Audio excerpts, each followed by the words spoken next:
The events in this program are inspired by a true story.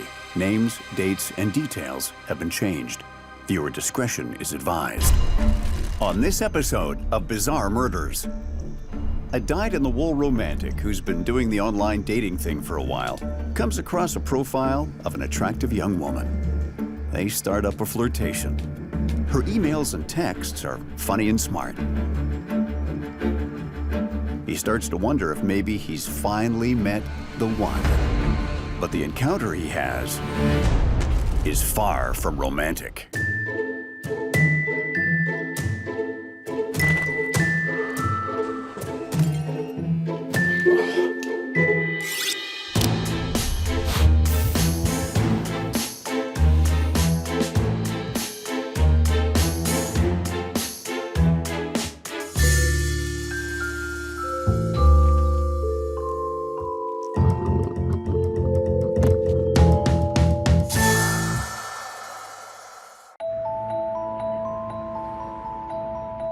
Meet Bill, salesperson by day and aspiring filmmaker by night. Handsome, charming, charismatic. He moves from Florida back to his hometown of Saskatoon, Canada, where he meets his future wife online. She's drawn to his fanciful personality and love of dressing up as fictional characters. Bill also has a dark side. And since a young age, he's identified with the bad guys rather than the heroes of anything he's watched or read. When he discovers a television show about a blood spatter specialist who also happens to be a serial killer, he's finally found someone he can truly identify with. During the 25 years I worked for the FBI, I came across a lot of real mopes. One thing that always stood out for me was none of them ever thought of themselves as villains. Think about that. No, they were always the hero in their own story. It was the world that didn't understand. His obsession with the TV show grows. He binge watches the series, reads all the books. He even starts a show-themed online page with the status update which says, "Bill has way too much in common with his hero." Then, one day, he decides to take his TV show obsession to the next level. He begins to blur fantasy and reality in a chilling way. Bill rents a garage in the suburbs of Saskatoon, which he turns into a kill room, just like the one his TV hero has, including plastic-covered walls to catch the blood splatter and the table on which to execute his victims. By the time we become adults, most of us have seen hundreds of simulated murders on TV. Most people think, well, that's entertaining, and move on with their lives. But every once in a while, some deranged psycho comes along and says, wow, I think I'd like to try that.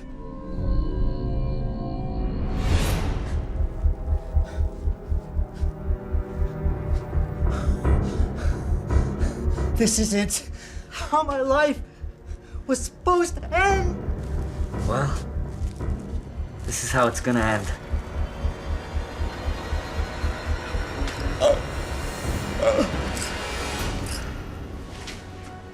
And cut. Good job, guys. Okay. Yeah, that was good. That was good. Bill makes a short film called The Kill Room. It's about a screenwriter who lures people to his garage to kill them. It's part of his research for a feature-length movie he's making. We're gonna roll on another take and we'll see how it goes? Yep. Okay. Some say life imitates art, some say art imitates life. In this case, it's life imitating TV, and not necessarily all that well. Soon, Bill finds mere reenactment isn't enough. As his marriage starts to fall apart, his obsession with murder grows. And the more research he does, the more he realizes he embodies many of the traits that serial killers have: emotional detachment, selfishness, and a tendency to lie.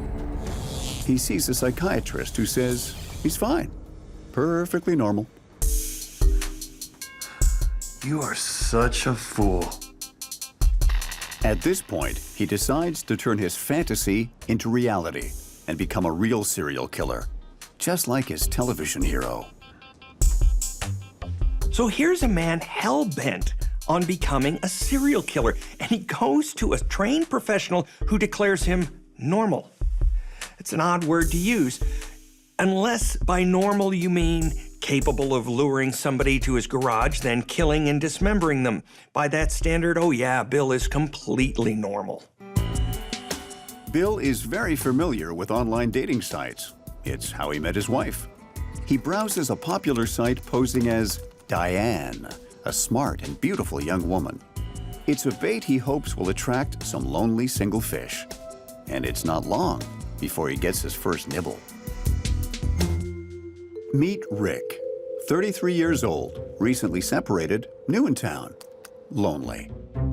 When he sees the online profile of Diane and finds out she wants to meet, he can't believe his luck.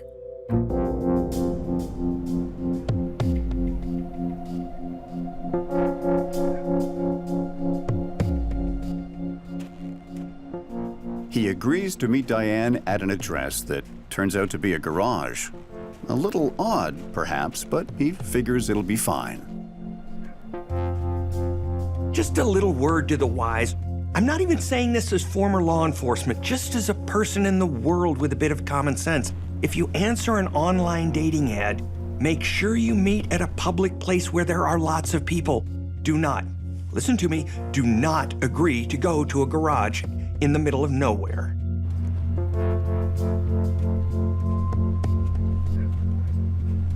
Hello? Diane? And if you do that, and if the garage door is open, and if it's dark inside, don't just think, it should be fine, and go in. Use some survival instinct. Diane?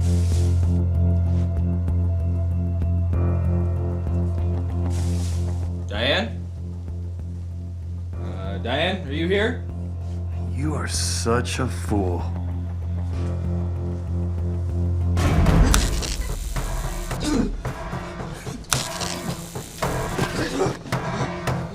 Rick's not going to give up without a fight, but the effects of the stun gun have kicked in, and he finds his legs aren't working properly.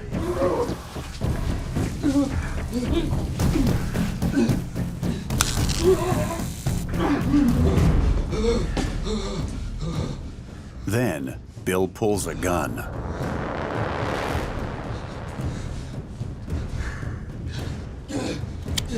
But it was a toy gun, just a prop.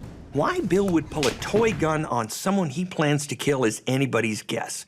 Maybe Bill was hoping to scare Rick into submission so he could finish him off. But he underestimated how powerful the instinct to survive can be. As they say in the squad bay, rookies make rookie mistakes, and Bill was definitely a rookie when it came to killing. Rick manages to get outside the garage. Suddenly, he finds use of his legs. He makes a run for it. Rick knows if he winds up back in Bill's kill room, he's done for. And miracle of miracles, he sees a young woman out for a walk. Rick survives an attempt on his life, but he never reports it to the police. He simply vanishes. The woman who found him reports the incident, but the police don't take the complaint seriously and never follow up. It might be hard for some people to understand why Rick would not go to the police after being attacked in a garage by a man in a hockey mask. But never underestimate the power of one of the most primal human emotions. You know the other ones, greed, fear, and lust. But in Rick's case, the big one was shame. He was just too embarrassed to admit how badly he'd been duped. Bill botches his first attempt at becoming a serial killer in the style of his TV hero, but he isn't going to let that stop him. He begins a computer diary called Mass Murder Files, which describes his crimes in semi-fictional fashion, changing names and some details, but mostly sticking to the facts. A diary that includes the words, "This is a story of my progress into becoming a serial killer." Why would Bill detail his crimes in a diary on his computer? Because he's arrogant. It's hubris. It's that pride before the fall. So many of these criminals think they're so smart, so much smarter than police. And they're just not. Just 1 week after his first murder attempt failed, would-be serial killer Bill is back on his computer creating another bogus online profile. And he soon finds his second would-be victim, a man named Fred. Friends describe Fred as caring and trusting, with a great work ethic and sense of humor. Trust is a wonderful human quality, but it's overused. In actuality, it needs to be cultivated over time. People are not always who they say they are, and that's never been more true than when you're talking about online communication. Sometimes it pays to be a little suspicious. Like, say, when an online date suggests you meet in a garage in the middle of nowhere. This time, though, Bill has changed his modus operandi. He tried to taser his first intended victim, Rick, with a stun gun, but Rick managed to get away. This time, he's using a lead pipe with hockey taper on the handle, so his grip doesn't slip when he swings it.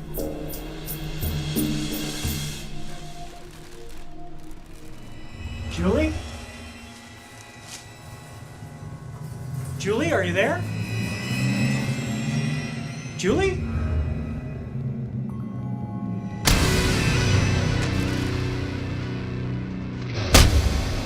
This time, he's successful. Fred will not be walking out of that garage. So Bill failed the first time around, and that person continued to live. And now he succeeded. Congratulations, Bill.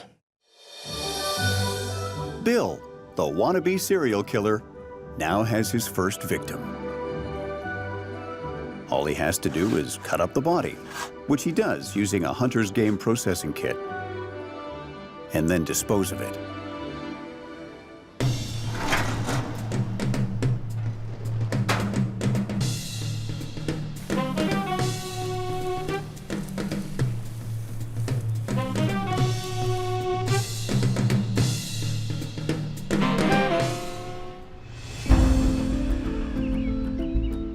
After a while, Bill, realizing Fred's friends might wonder why he's suddenly gone silent, decides to reach out to them.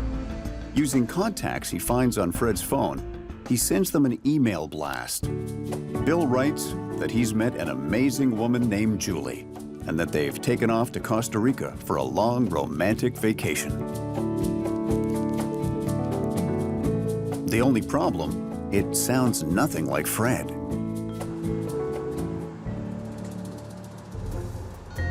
Roger, who has known Fred for 10 years, becomes especially concerned. Hey Fred, it's Roger here. I just got your text message. If you can give me a call back, that'd be great, mate. Anytime, thanks. The two of them are in almost constant communication, and the guy he knows would never leave town without telling him. Yes, hello, can I speak to a detective, please? He reports his concerns to authorities.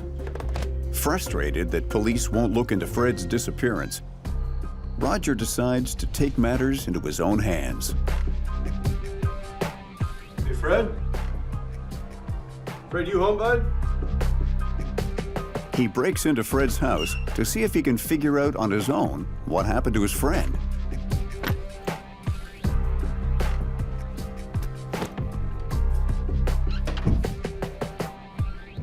Inside Fred's apartment, Roger finds his suitcase and passport.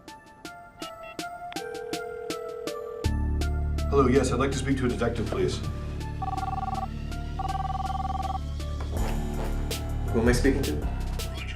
Reported my friend Fred missing. I see his passport here. He couldn't have gone on vacation. Can you tell me a little bit more? This time, they take him seriously. You don't have to be Sherlock Holmes to deduce that the nice long vacation in Costa Rica is a complete crock. Well, it's a complete crock. Now we finally see someone using their instincts and not just trusting everything is the way it appears. It's too late for poor Fred, of course.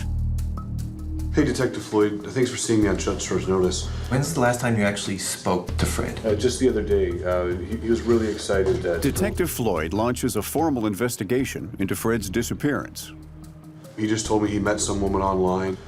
He sent me this the other day before he was going on his date.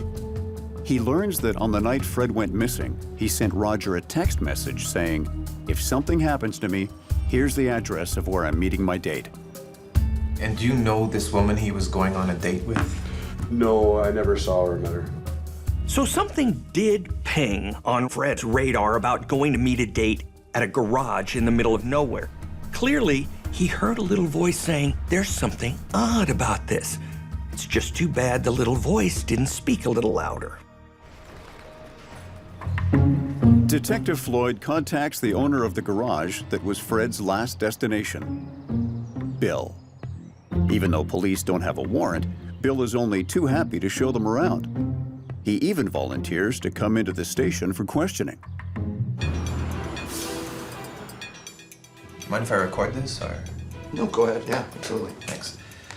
The reason I brought you in, we actually received a complaint last week, a possible assault in the area of your rental facility. Just wondering if you saw anything suspicious. No. Just making movies, man. That's what I do there. Oh, you're a filmmaker? I'm a filmmaker, yes. In these types of investigations, with very little to go on, a good investigator has to analyze all the little details. You study the suspect's body language, his demeanor, and you have to remember, this is the same guy who fooled a psychologist and a therapist into thinking he was normal. What type of movies do you make? Well, it's working on a really good script right now. Yeah? It's, Tell me about it. it's kind of a personal project. I don't really want to give away the plot. For now, at least, Bill is eliminated as a suspect. But then Bill makes a crucial mistake. He brazenly volunteers some unnecessary information to the police. Hey, it's Bill from the garage. I forgot to mention something. Yeah, the other week, some guy was in a hurry to sell his car. He sold it to me for about 40 bucks, saying he was getting hitched by some rich girl who was gonna be taking care of him. I just thought I'd mention that to you. Can you believe the story this guy is selling? I mean, we're supposed to believe this? If this doesn't make you look real hard at old Bill, I don't know what will. And did I mention he volunteered all of this? Honestly, remember what I said about pride before a fall? Now the police are on high alert. They issue a TV appeal for the victim of the failed murder attempt to come forward. It's been several weeks since the attack. And now, Rick is finally ready to tell his story. All the walls were covered in like plastic. This guy comes out and he's wearing this like a hockey mask.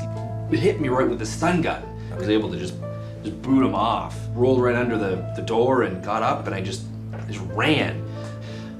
That was over 2 weeks ago. Yeah. Why the delay in coming to the police? I don't know. I was just shocked about it. To be honest with you, I was a little embarrassed. I mean, it seems so obvious now. You know, I'd never even talked to this woman on the phone. It's enough to get a warrant to search Bill's car and his home.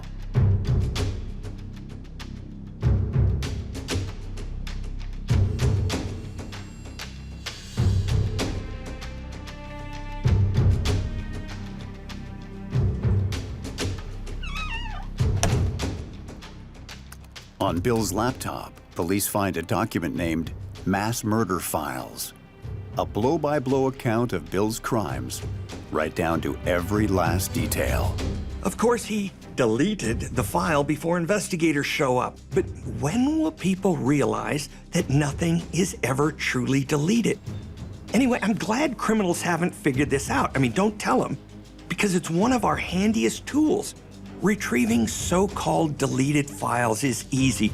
Just get a police nerd in front of it, we recruit them, and a couple of keystrokes later, boom, we got everything we need. He describes how he built a kill room with plastic on the walls, the failed attempt on Rick's life, the murder and dismemberment of Fred. The circumstantial evidence piles up, But without forensics, without DNA, without a body, you got diddly. And that's what these guys had, diddly squat.